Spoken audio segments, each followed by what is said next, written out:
안녕하세요. 학습을 디자인하는 죽전 치트에서 과학을 담당하고 있는 마승호 선생님입니다.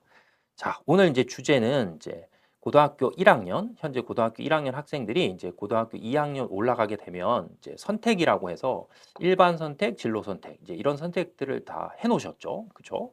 그래서 이제 그 선택하고 관련지어서 이제 방학 특강이라고 하는 이제 수업이 진행이 되는데 그 수업이 진행되기 전에 이제 전반적으로 화학이란 단원이 어떤 식으로 이제 구성이 되어 있고 그 다음에 이제 학원에서 수업을 만약에 하게 되면 8주 동안 또 어떤 계획이 있고 그다음에 이 일반 선택에 이제 화학을 듣고 그다음에 진로 선택 부분을 듣고 나면 어떤 학과에 지원할 수 있냐 이제 그런 부분하고 관련지어서 좀 설명을 드리는 이제 시간을 갖도록 하겠습니다.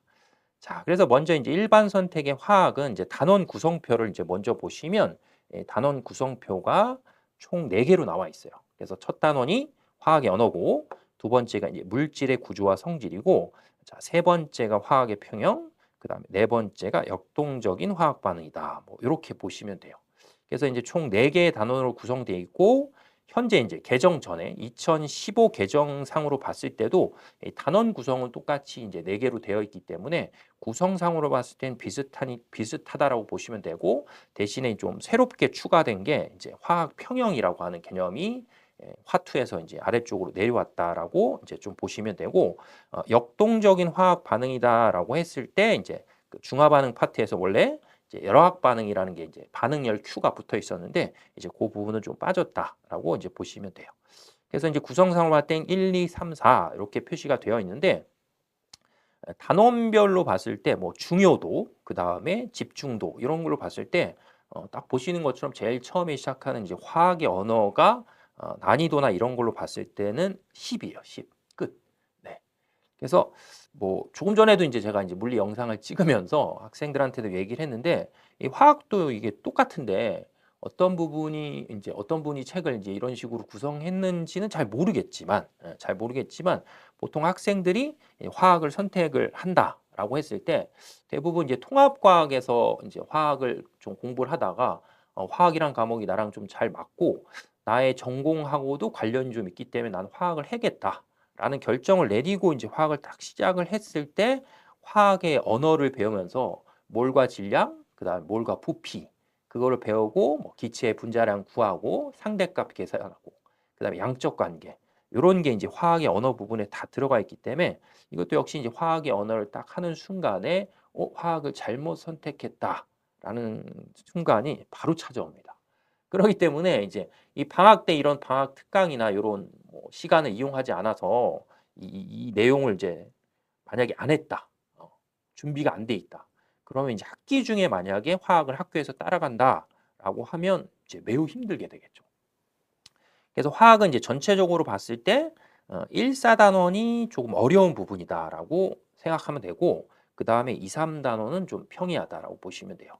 그리고 물리나 생명보다 단원 양이 가장 많고 그 많은 양을 이제 한 학기 때 소화해야 되기 때문에 학생들이 아마 물리하고 생명보다 뭐 가장 큰 부담을 느끼는 게 아마 화학이지 않을까 싶습니다. 자, 그래서 어쨌든 이제 전체적으로 봤을 때 이제 단원은 4개로 구성되어 있다라고 보시면 되고 그다음에 저희가 이제 이번에 특강을 진행하면 특강의 핵심이 되는 게 첫 번째가 이제 화학의 언어, 조금 전에 말씀드렸던 몰과 양적 관계라는 부분이 되어 있고 그다음에 두 번째는 역동적인 화학 반응이고 그다음에 세 번째는 이제 화학 평형. 이렇게 3개로 구성되어 있는데 여기 보시는 것처럼 화학의 수학이라고 불릴 정도로 학생들이 가장 어려워한다라는 단원이에요. 그래서 보통 이제 평균을 내거나 막 이럴 때뭐 수학으로 치면 내분이나 이런 것들을 이용해서 문제를 풀고 그다음에 의외로 학생들이 어떤 상대값을 계산하는 걸 되게 힘들어하거든요. 그리고 이제 뭐 역수, 분수 관계 이런 것들도 계산하는 게 힘든데 대부분의 화학의 언어 자체가 원자량이라고 하는 어떤 상대값의 기준을 정하고 그걸 기준으로 다른 것들을 비교하는 거기 때문에 대부분의 시험 문제가 다 상대값으로 표현되기 때문에 그런 것들이 계산이 좀 잘 안 되고 방학 때 연습이 안 되면 이제 학기 중에 하는 것 자체는 그냥 거의 불가능하다라고 보시면 돼요. 그래서 이제 화학의 언어가 이제 매우 어렵다라고 생각하시면 되고 그다음에 두 번째는 이제 역동적인 화학 반응이라 해서 산화환원, 산염기 중화 반응인데 요거는 이제 통합과학 책으로 봤을 때 2학기 그죠? 2권의 이제 첫 번째 단원에 들어가 있는 내용이기 때문에 학생들 입장에서 봤을 때는 난이도는 되게 분명히 높긴 한데 일종의 이제 통합과학을 배우면서 약간의 완충지대가 있었던 거죠. 그래서 통과를 한번 배우고 와서 산원하고 산염기 중화 반응을 배우기 때문에 분명히 내용은 어렵긴 한데 그래도 이제 학생들이 받아들일 때는 다른 과목, 그러니까 다른 생소한 단원을 받아들이는 것보다는 훨씬 낫다라고 보시면 돼요. 하지만 난이도는 엄청 높다라고 이제 생각을 하시면 돼요. 자, 그다음에 이제 세 번째는 2022 개정에서 이제 새롭게 추가된 이제 화학 평형이어서 화학 평형 보통 이제 화투의 일종의 꽃이죠. 화학 평형. 르샤틀리의 평형 이동 원리도 있고 뭐 깁스 프레너지 이런 파트들이 다 들어가 있기 때문에 그 부분이 이제 내려왔는데 진짜 어려운 부분은 진로 선택 부분에 빠져 이제 남아 있고 쉬운 부분이 이제 화학 평형으로 내려왔기 때문에 뭐 어려운 건 아니고 실생활에 적용할 수 있는 부분도 많기 때문에 화학 표현들은 이제 좀 학생들이 배우면 좀 흥미로워할 수 있는 이제 그런 부분이다라고 보시면 되고 화학 평형을 배우는 거에 제일 큰 이유가 뭐냐면 통합과학 보통 배울 때 학생들이 pH가 7이라고 해서 그게 이제 산, 염기, 뭐 중성 이런 걸 나누는 기준인데 가장 많이 질문하는 것 중에 하나가 pH가 도대체 왜 7이냐 이거예요. 그렇죠? 그래서 그 pH가 7인 이유가 화학 평형을 배우면 평형상수를 이용해서 딱 표현이 돼요. 그래서 보통 수업으로 봤을 때도 한 3시간짜리 수업을 한 2번 정도 이제 하고 나면 그래서 pH가 7이구나. 이제 그렇게 느낄 수 있다라고 이제 보시면 되겠죠. 그래서 전체적으로 봤을 때 방학 특강하는 핵심 단원이 첫 번째는 이제 화학의 언어 부분이 되어 있고 그다음에 두 번째는 역동적인 화학 반응 되겠고 그다음에 세 번째는 이제 화학 평이다라고 보시면 돼요. 그래서 이제 핵심이 되는 단원이 자, 이렇다라고 생각하시면 되고 그다음에 이제 학과 연계상으로 봤을 때 일반 선택도 있고 이제 진로 선택도 있는데 일반 선택은 그냥 이제 화학 하나밖에 없는데 진로 선택은 이제 여기 보시는 것처럼 화학 반응의 세 개, 그다음에 물질과 에너지 요 두 개의 파트로 이제 나눠져 있기 때문에 뭐 지금 화학 배우는 것들을 충실하게 수행하고 나서 본인이 이제 여기하고 관련된 과를 가고 싶다라고 치면 이제 화학 반응의 세 개나 물질과 에너지 이제 이런 파트를 좀 선택을 해서 깊이 있게 좀 공부를 하면 이제 좋겠죠. 그리고 이제 이 바뀐 교육과정상에서 봤을 때 일반 선택은 5등급제니까 등급도 표현되고 그다음에 성취도도 A, B, C, D, E 이런 식으로 이제 표시가 되는데 진로 선택은 절대평가이기 때문에 성취도가 A, B, C로만 나와요. 그렇기 때문에 학생들 입장에 봤을 땐 점수로 치면 80점, 뭐 85점 요 정도 하면 이제 A 점수가 이제 나올 수 있고 그다음에 학교에서 더 많이 보는 것 중에 하나가 이제 정량적인 거보다는 정성적인 걸 좀 얘기하고 있거든요. 그러니까 지금 제가 말씀드린 학교들은 이제 현재까지 이제 뭐 핵심 과목이나 권장 과목이 발표된 학교들로 놓고 봤을 때 어떤 특정한 학과에 어떤 학생들이 온다고 쳤을 때 그 학과와 관련된 거를 일단 첫 번째가 뭐냐면 점수가 나오는 걸 보는 것보다는 그 과목을 선택을 했냐. 그래서 그 과목을 이수했냐 안 했냐.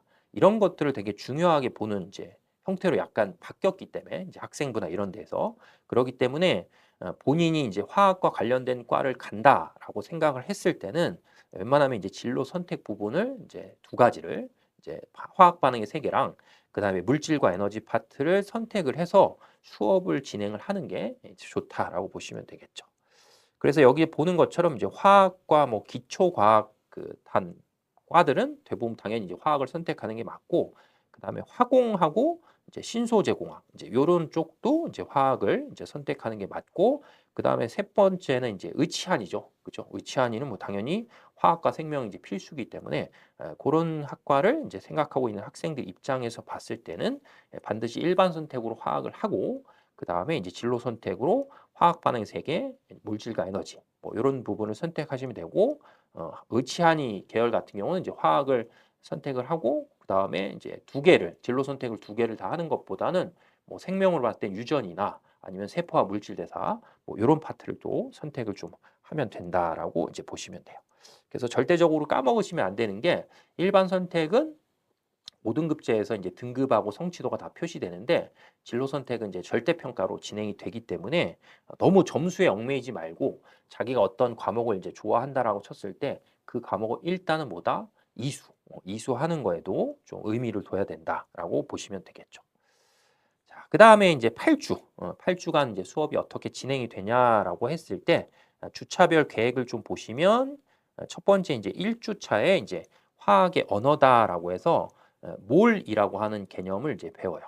그리고 이제 화학 식량, 그다음에 반응식, 질량의 보존의 법칙, 그다음에 질량 관계 성립 뭐 이런 건데 이 몰이라고 하는 게 뭐 예를 들면 단적으로 예를 들면 이제 어떤 거냐면 보통 저희가 이제 그 연필 한 타스 이런 표현을 쓰면 거기 안에가 12개 이렇게 표현이 되거든요.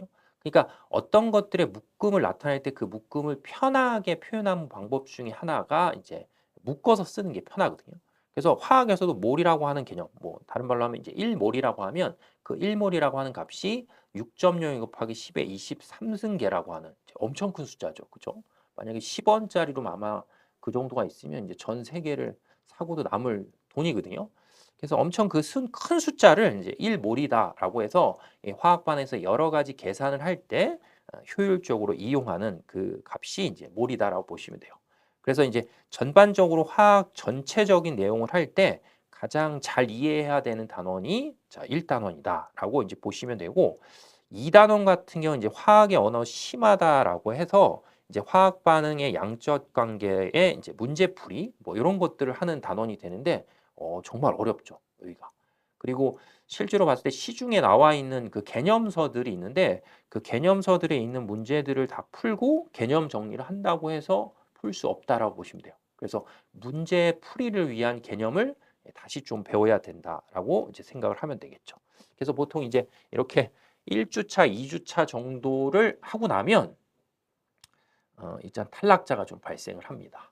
그래서 작년 기준에도 만약에 2학년, 그러니까 2015 개정에서 2학년 학생들이 겨울방학 특강을 시작했을 때 뭐 한 30명이 모였다. 그럼 보통 방학 특강이 끝날 때쯤 되면 이건 뭐 물론 뭐 선생님마다 차이가 있긴 있는데 대부분의 학생들이 한 절반 정도는 중도에 이제 포기를 해요, 그냥.